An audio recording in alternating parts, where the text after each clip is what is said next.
Assalamualaikum warahmatullahi wabarakatuh.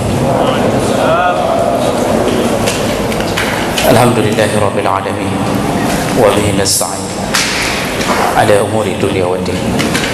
Asyhadu an la ilaha illallah wahdahu la syarika lah wa asyhadu anna Muhammadan 'abduhu wa rasuluhul karim. Allahumma shalli wa sallim على نبينا وسيدنا المصطفى محمد وعلى آله وأصحابه أجمعين. أما بعد رب اشرح لي صدري ويسر لي أمري واحلل عقدة من لساني يفقهوا قولي. Segala puji bagi Allah, kemudian salawat dan salam kepada Rasulullah, pada keluarga dan seluruh sahabat-sahabatnya. Ya Allah, muliakan insyaAllah bapak-bapak dan ibu-ibu jemaah salat maghrib dan isya yang telah berhadir karena Allah, dan mudah-mudahan kehadiran kita menjadi pembela kita di hari kiamat nantinya insyaAllah.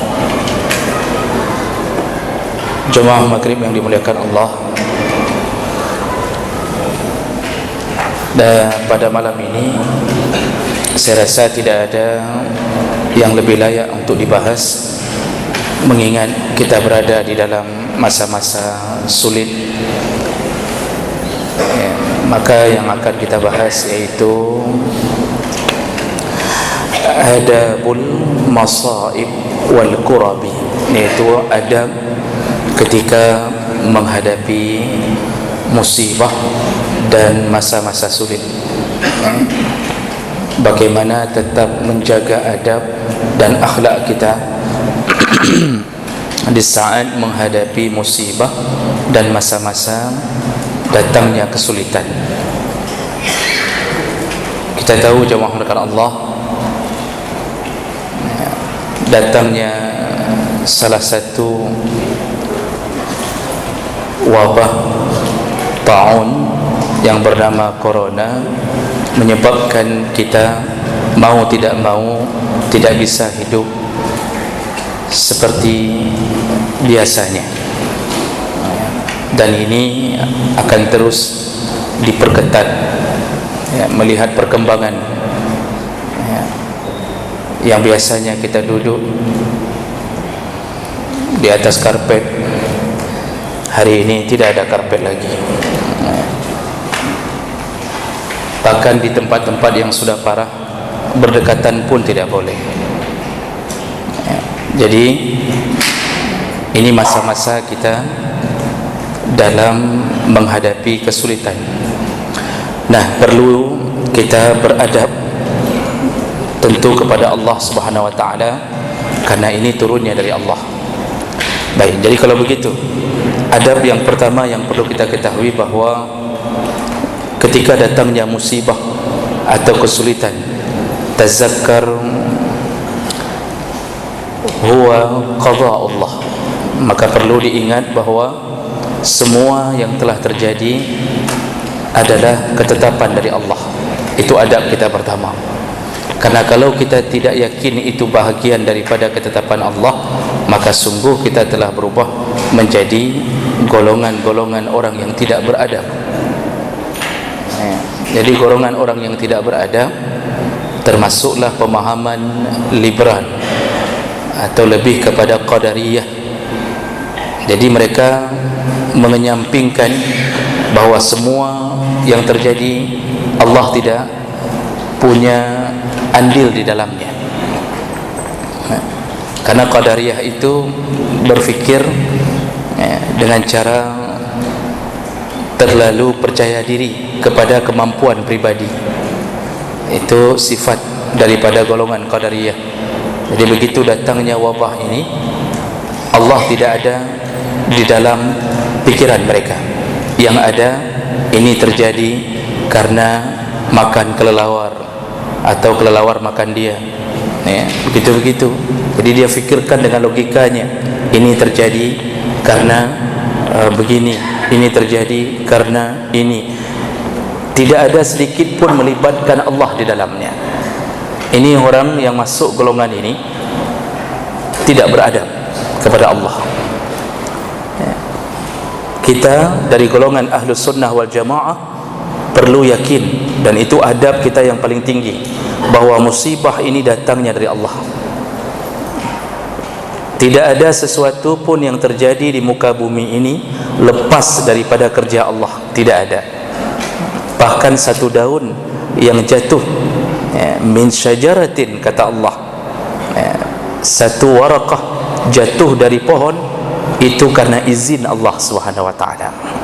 Satu tetes hujan jatuh di kota kita, itu karena izin Allah Subhanahu wa taala.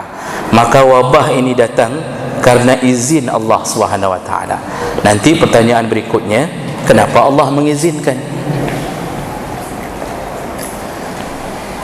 Jadi itu dulu yang perlu diyakini. Ini adab kita, akidah kita. Allah Subhanahu wa taala menciptakan makhluknya yang pertama adalah al-qalam, kata Nabi. Jadi yang pertama sekali diciptakan oleh Allah al-qalam, pena kalau bahasa kita. Nah, kemudian Allah berkata kepada pena, uktub, tulislah. Lalu pena bertanya kepada Allah, qalam bertanya kepada Allah, apa yang aku harus tulis ya Allah? Apa jawab Allah? Tulis semua ketetapan atas makhluk-makhlukku semuanya. Mulailah pena bekerja, dan tulisan itu adalah skenario Allah tertulis di Lauhul Mahfuz.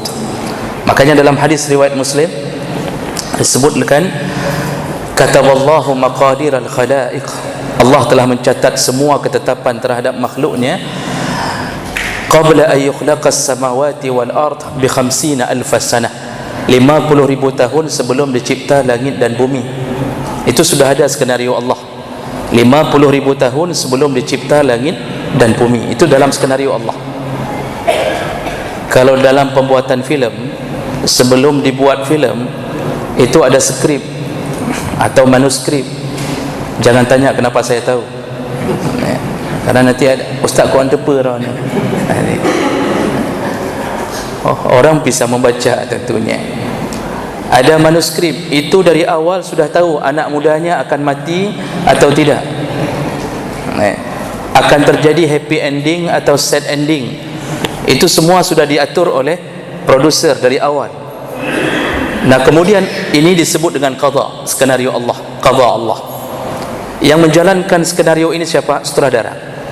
Mulailah sutradara bekerja, bawa begini, nanti kalau ada kesalahan, nah kemudian kesalahannya diperbaiki. Kalau terjerumus salahnya para artis nggak bisa diperbaiki, dipecat. Kira-kira begitulah menggambarkan ketetapan Allah. Yang qada sudah berada di Lauhul Mahfuz, menjalankan qada, maka dimulailah kita dengan cara melaksanakan takdir. Jemaah ke Allah. Jadi yang terjadi selama ini apa? Corona ini datangnya dari Allah, bukan dari Cina. Kalau Allah pilih Cina, itu mungkin punya hikmah tentunya di belakangnya. Kalaupun negara Cina tidak ada, kalaupun tidak ada yang makan kelelawar, tetap datang, tetap datang kalau Allah mengizinkannya. Jadi oleh karena itu, adab kita tertinggi, percaya dulu bahwa ini kerja Allah Subhanahu wa taala. Jadi jangan terlalu percaya diri kita bisa menangani ini tanpa bantuan Allah. Maka orang-orang yang punya sifat qadariyah itu tidak pernah bicara tentang taubat. Pejabat-pejabat qadariyah, walaupun mereka tidak mengakui sifat bahwa mereka termasuk golongan qadariyah, tapi pemahamannya bisa kita lihat, gaya bicaranya tidak pernah melibatkan Allah. Jadi nggak ada cerita taubat, tidak ada cerita. Yang diceritakan apa? Pakailah masker, kemana-mana pakai masker, kemudian jaga jarak, kemudian semua tempat itu akan dilakukan penyemprotan, desinfektan, betul. Kemudian karpet gulung, kemudian tikar gulung. Untung tidak disuruh gulung tikar.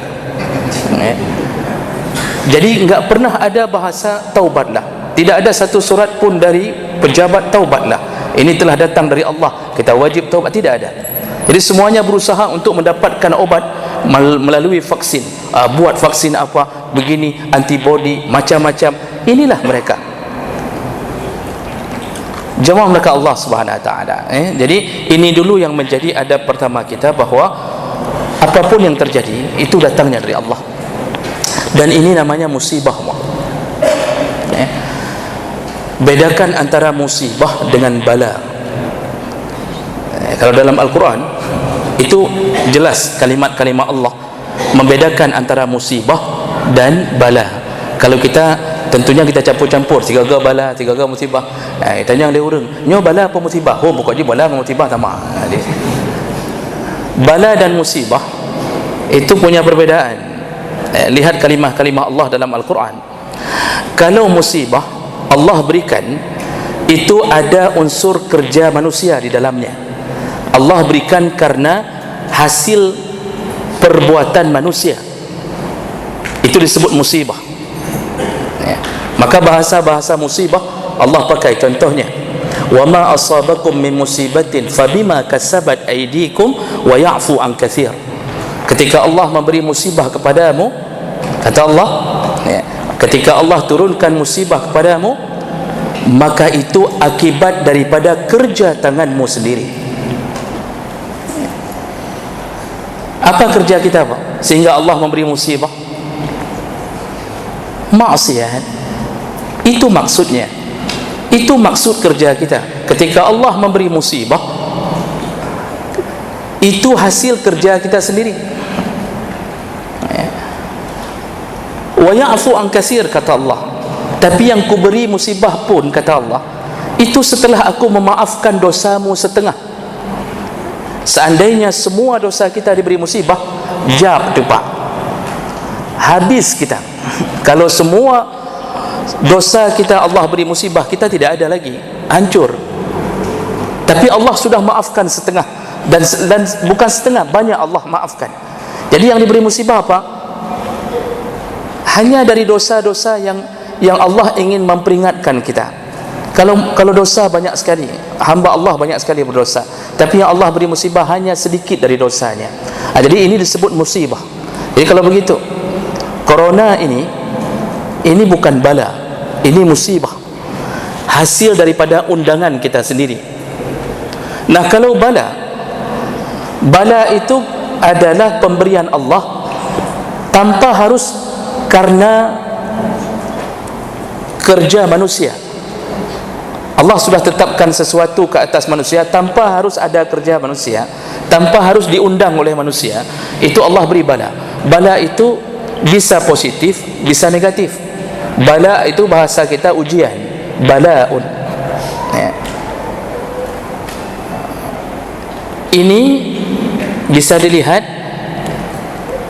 dari banyak ayat, banyak sekali ayat Allah memakai kalimat bala ya belum, banyak sekali yang menyebutkan Allah bisa memberikan sesuatu baik untuk menguji iman ataupun untuk menguji bagi orang-orang yang diinginkan naik derajatnya. Contohnya Allah Subhanahu wa taala menyebutkan wala nabluwannakum bisyai'in minal khauf wal ju', terus-terusnya, sungguh semua kamu akan kami berikan bala, kata Allah. Wala nabluwannakum, semua kamu akan kami berikan bala. Itu enggak mesti karena kerja manusia. Allah bisa berikan kepada Nabi Ayub tanpa diundang oleh Nabi Ayub. Allah berikan bala kepada Nabi Muhammad dengan kepedihan hidup seorang Nabi. Bagaimana para sahabat meninggal di medan perang, ditusuk berulang-ulang. Bagaimana Nabi 3 tahun diembargo, tidak ada makanan. Bagaimana Nabi hidup dengan keadaan sakit-sakitan kadang-kadang beberapa hari sebelum meninggal. Itu bala, ujian dari Allah Subhanahu wa taala. Jadi Allah bisa beri itu tanpa diundang. Para Nabi pun bisa mendapatkan bala. Jadi kalau begitu, yang model kita sekarang ini bukan bala, Pak. Ini musibah. Kalau kita membedakan mana bala, mana musibah, ini musibah. Kenapa? Kita mengundangnya. Allah Subhanahu wa taala menyebutkan dhaharal fasadu fil barri wal bahri bima kasabat aydin nas. Telah nyata kerusakan di daratan dan di lautan hasil daripada kerja tangan manusia. Sayangnya ayat ini dipelintir Semua buku-buku menuliskan, buku-buku sekolah yang sedang mengajarkan tentang kebersihan lingkungan mengutip ayat ini, dikutip ayat ini, lalu kemudian ditulis Allah telah terjadi kerusakan di daratan dan di lautan hasil tangan manusia. Maksudnya di situ ditafsirkan sendiri oleh para penulis buku. Apa ditafsirkan? Gara-gara tangan kita membuang sampah sembarangan, maka terjadilah banjir. Itu ditafsirkan. Gara-gara kita menebang pohon suka-suka kita dan tidak melakukan reboisasi, maka akan terjadi longsor. Kalau kita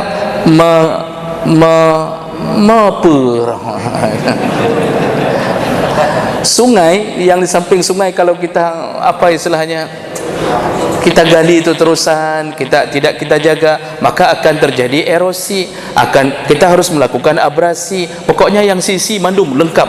Itu menerjemahkan ayat itu. Maka bodohlah semua generasi umat Islam hari ini. Asal ada masalah, bicaranya gara-gara kerja tangan manusia. Apa kerjanya? Kalau tsunami itu gara-gara ini. Untuk menangani tsunami, maka tanamlah pohon mangrove agar ketika air naik dari lautan tertahan dengan pohon mangrove. Buatlah mercusuar di tengah lautan. Sebelum tsunami, bunyikanlah sirine agar orang sempat berlari. Macam model. Jadi kita dijejali dari SD, otak kita ini, Allah itu tidak memberi apapun. Hasil kerja kita itu ya gara-gara kita buang sampah.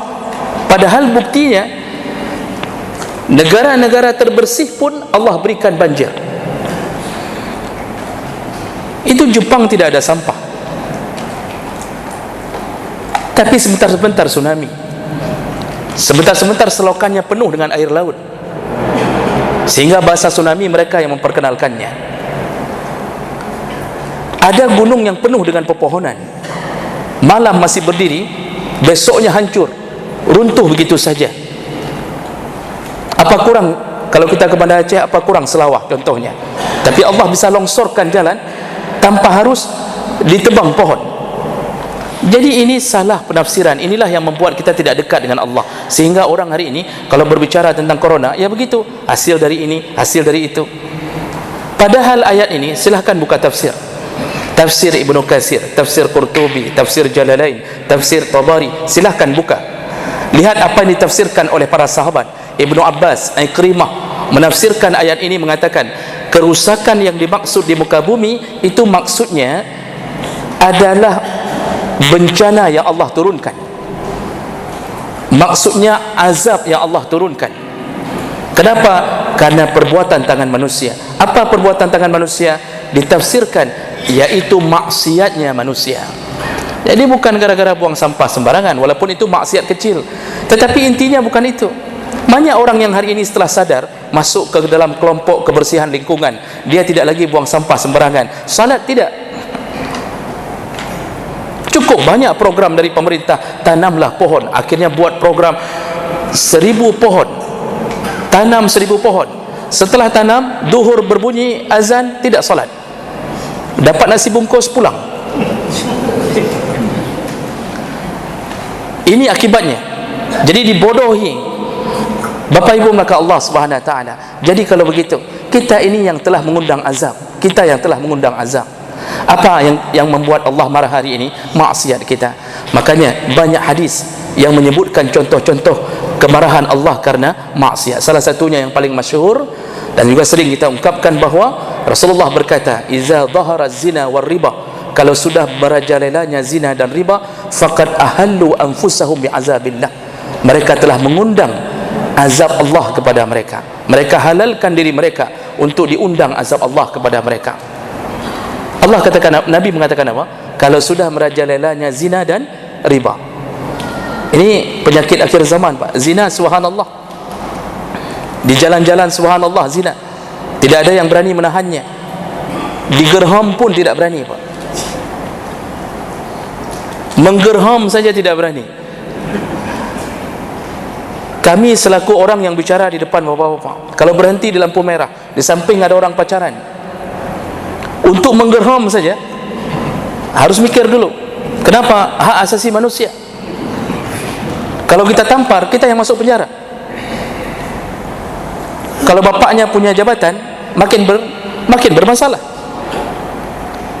Merajalela zina. Lihat anak-anak SMA pulang dari sekolahnya, lihat berapa yang membonceng anak orang lain. SMP Masya Allah sudah punya pacar. Jemaah melaka Allah Subhanahu Wa Taala, merajalelanya zina, dan tidak ada yang mencegahnya. Tidak ada yang mencegah. Tidak ada razia. Yang ada razia STNK dengan SIM. Tidak ada razia surat nikah. Siapapun yang pejabat di sini, kalau ingin hancurnya wabah ini tidak kembali lagi, maka salah satunya hancurkan zina. Saya rasa 3 kali dibuat razia surat nikah, itu sudah cukup menjadi pelajaran bagi yang lain. Ini tidak ada. Kalau riba jangan ditanya lagi, Pak. Kalau riba jangan ditanya lagi. Ini legal, rentenir yang dilegalkan, ya, berada di bawah naungan undang-undang. Jadi dilegalkan, perbankan konvensional dilegalkan. Belum lagi muncul rentenir, itu sebentar-sebentar masuk dalam HP, Pak. Anda butuh uang?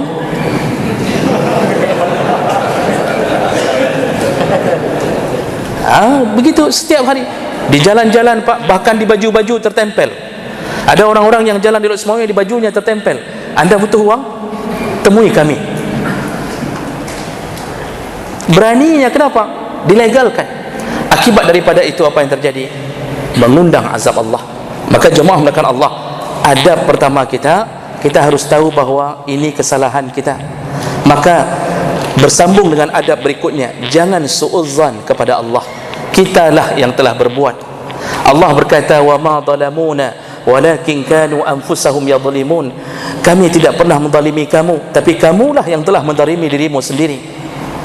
Karena Allah sudah janji, lau anna ahlal qura amanu wattaqau lamasubatun min indillah khair. Seandainya satu penduduk negara, satu penduduk kampung, satu penduduk kota, semuanya beriman dan bertakwa kepada Allah, yang kuberikan kepada mereka hanya kebaikan. Jadi tidak ada masalah. Hari ini apa yang Allah cabut dari kita, Pak? Keberkahan hidup, barakat dari Allah hilang. Semua makanan jadi asam urat, semua makanan berubah menjadi kolesterol. Dulu nenek-nenek kita, walaupun kadang-kadang tidak banyak menu yang disediakan, tapi makanan mereka sehat. Dan maksiat sedikit, Pak. Ada tapi sedikit. Kalau ada maksiat, segera ada yang menanganinya, ada yang mencegahnya. Hari ini Masya Allah.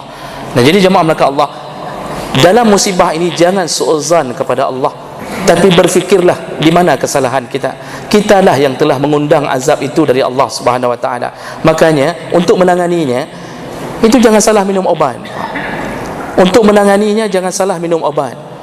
Kalau sakit kaki, cari obat sakit kaki. Kalau cemekam, cari obat yang untuk cemekam. Ini sakit cemekam tapi minum Panadol.